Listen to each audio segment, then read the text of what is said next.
Sir एक तक्रार प्राप्त आहे काही तुम्ही यायच्या आधी या बंगल्याबद्दल काही साहित्य गेलेलं आहे, चोरीला गेलंय, कोण घेऊन गेलंय, काय सगळं तक्रार? नाही बघा, मी स्पष्ट सांगतो, 2 महिन्यापूर्वी आयुक्त तिथून गेले राजेंद्र भोसले साहेब, आणि असं कुठलाही माहिती जे काही असं एस्टॅब्लिश्ड इन्फॉर्मेशन नाही आहे, एक्झॅक्टली काय माहिती आहे कोणाला म्हणजे बरोबर हे नाही आहे, त्या आधारे त्यांना इनडायरेक्टली बदनाम करणे हे चुकीचं आहे. बिकॉज मी तुम्हाला एक गोष्टी सांगतो, या बंगल्याला काय होता आम्हाला काहीच माहिती नाही. आम्ही जेव्हा इथे आलो, आमच्याकडे भरपूर साहित्य होतं, कारण मी 9 वर्ष राहिलेलं आहे जिल्हाधिकारी म्हणून. तसंच दिल्लीमध्ये आमच्याकडे इतकं सामान आहे की हे सगळे हे आमच्या घरामध्ये झाला सेट.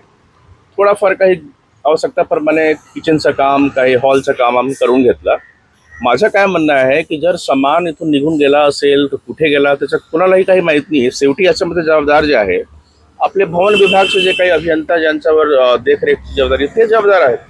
मी काही पूर्वीचे आयुक्त किंवा आताचे आयुक्त किंवा हे सगळे विषयच नाही.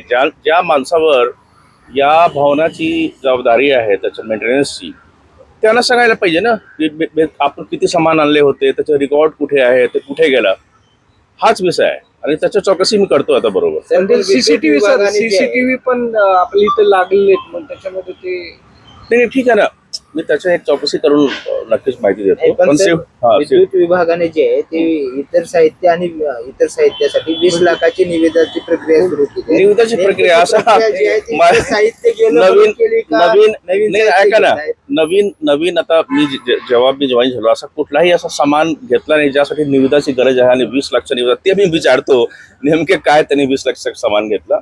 मी हे सगळे प्रश्न तुमच्यावर अपेक्षा आहे पुणेकरांची की ही पारदर्शकता पाहिजे ना. हे म्हणतात विद्युत विभागाची जबाबदारी नाही, महापालिका भवन म्हणतात आमची करतो बरोबर.